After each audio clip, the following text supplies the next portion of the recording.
ಶ್ರೀ ವೇದವ್ಯಾಸಾಯ ನಮಃ. ಈಗ ಅರ್ಘ್ಯ ಪ್ರದಾನದ ವಿಧಾನವನ್ನು ನಾನು ತೋರಿಸ್ಕೊಡ್ತಾ ಇದ್ದೇನೆ.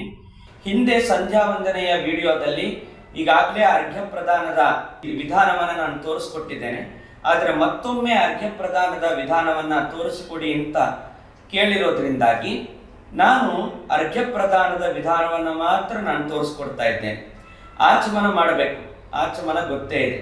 ನಂತರ ಪುಟ್ಟ ಸಂಕಲ್ಪ, ಅದ್ಯ ಪೂರ್ವೋಚ್ಚರಿತ ಏವಂ ಗುಣಗಣ ವಿಶೇಷಣ ವಿಶಿಷ್ಟಾಯ ಶುಭತಿಥೋ ಸೂರ್ಯಾಂತರ್ಗತ ಭಾರತೀರಮಣ ಮುಖ್ಯ ಪ್ರಾಣಾಂತರ್ಗತ ಸವಿತೃನಾಮಕ ಶ್ರೀ ಲಕ್ಷ್ಮೀನಾರಾಯಣ ಪ್ರೇರಣೆಯ ಶ್ರೀ ಲಕ್ಷ್ಮೀನಾರಾಯಣ ಪ್ರೀತ್ಯರ್ಥಂ ಪ್ರಾತಃ ಸಂಧ್ಯಾ ವಂದನಾಂಗ ಸೂರ್ಯಾರ್ಘ್ಯ ಪ್ರದಾನಮಹಂ ಕರಿಷ್ಯೆ. ಮಧ್ಯಾಹ್ನ ಆದರೆ ಮಾಧ್ಯಾಹ್ನಿಕ ಸಂಧ್ಯಾ ವಂದನಾಂಗ ಸೂರ್ಯಾರ್ಘ್ಯ ಪ್ರದಾನಮಹಂ ಕರಿಷ್ಯೆ. ಸಾಯಂಕಾಲ ಆಗಿದ್ರೆ ಸಾಯಂ ಸಂಧ್ಯಾ ವಂದನಾಂಗ ಸೂರ್ಯಾರ್ಘ್ಯ ಪ್ರದಾನಮಹಂ ಕರಿಷ್ಯೆ ಅಂತ. ನಂತರ ನಾವು ಬೀಜ ಮಂತ್ರವನ್ನು ಬರೆಯಬೇಕು. ಮೊದಲು ವಂ ಅಂತ ಬೀಜಾಕ್ಷರವನ್ನು ಬರೀಬೇಕು. ವಂನ ಕೆಳಗಡೆ ಹ್ರೀಂ ಅಂತ ಬೀಜಾಕ್ಷರವನ್ನು ಬರೆಯಬೇಕು. ನಂತರ ಆ ಬೀಜಾಕ್ಷರದ ಸುತ್ತಲೂ ಕೂಡ ತ್ರಿಕೋಣವನ್ನ ಬರಿಬೇಕು, ಟ್ರಯಾಂಗಲ್. ತ್ರಿಕೋಣದ ಮೇಲ್ಭಾಗದಲ್ಲಿ ಓಂ ಅಂತ ಬರೆಯಬೇಕು. ತ್ರಿಕೋಣದ ಎಡಭಾಗದಲ್ಲಿ ಅಂದರೆ ನಮ್ಮ ಬಲಭಾಗಕ್ಕೆ ಭೂಹು, ತ್ರಿಕೋಣದ ಕೆಳಗಡೆ ಭುವಃ, ತ್ರಿಕೋಣದ ಬಲಭಾಗ ಅಂದರೆ ನಮ್ಮ ಎಡಭಾಗಕ್ಕೆ ಸ್ವಹಃ ಅಂತ ಬರೀಬೇಕು. ನಂತರ ಎದ್ದು ನಿಂತ್ಕೊಂಡು ಸೂರ್ಯನಿಗೆ ಮುಖ ಮಾಡಿ ಅರ್ಘ್ಯವನ್ನು ಕೊಡಬೇಕು. ಬೆಳಗ್ಗಿನ ಕಾಲದಲ್ಲಾದರೆ ನಾವು ಪೂರ್ವ ದಿಕ್ಕಿಗೆ ತಿರುಗಿ ಅರ್ಘ್ಯವನ್ನು ಕೊಡಬೇಕು. ಸಾಯಂಕಾಲ ಆದರೆ ಪಶ್ಚಿಮ ದಿಕ್ಕಿಗೆ ತಿರುಗಿ ನಾವು ಅರ್ಘ್ಯವನ್ನು ಕೊಡಬೇಕು.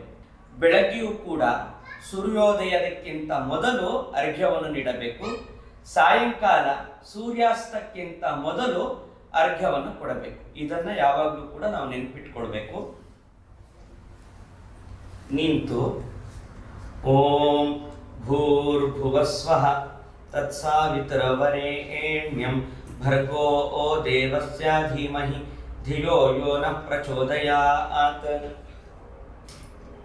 ಎರಡೂ ಕೈಯಿಂದ ಗೌರವದಿಂದ ಅರ್ಘ್ಯವನ್ನು ಬಿಡಬೇಕು. ಹೆಬ್ಬೆರಳನ್ನು ಸೇರಿಸಬಾರದು.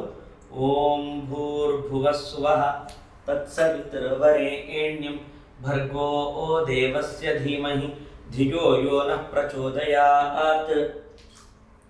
ಓಂ ಭೂರ್ಭುವಸ್ವಃ ತತ್ಸವಿತರವರೇಣ್ಯಂ ಭರ್ಗೋ ಓ ದೇವಸ್ಯ ಧೀಮಹಿ ಧಿಯೋ ಯೋ ನ ಪ್ರಚೋದಯಾತ್.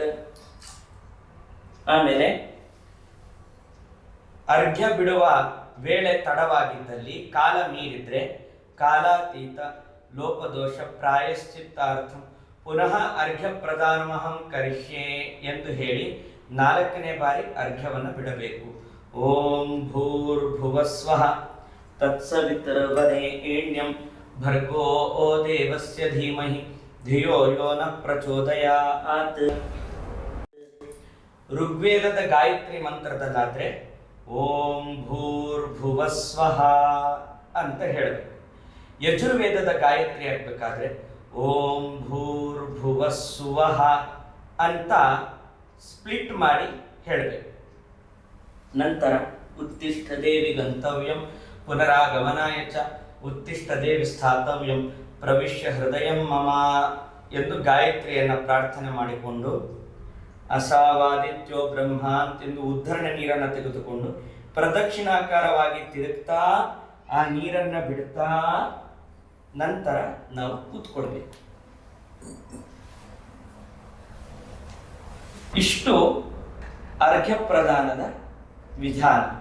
ಇದಕ್ಕಿಂತ ಸ್ವಲ್ಪ ಋಗ್ವೇದದ ಸಂಧ್ಯಾ ವಂದನೆಯಲ್ಲಿ ಅರ್ಘ್ಯ ಬಿಟ್ಟ ನಂತರ ಪ್ರಾಯಶ್ಚಿತ್ತಕ್ಕೆ ಅರ್ಘ್ಯ ಮಂತ್ರ ಬೇರೆ ಇದೆ. ಹೀಗೆ ಒಂದು ಸ್ವಲ್ಪ ಬದಲಾವಣೆ ಇದೆ. ಆದರೆ ಇದು ಎಲ್ಲರೂ ಮಾಡುವಂಥದ್ದು, ಋಗ್ವೇದದವರು ಯಜುರ್ವೇದದವರು ಅನುಸರಿಸುವಂತಹ ಅರ್ಘ್ಯ ಪ್ರದಾನದ ವಿಧಾನ ಆಗಿದೆ. ಶ್ರೀಕೃಷ್ಣ ಅರ್ಪಣಮಸ್ತು.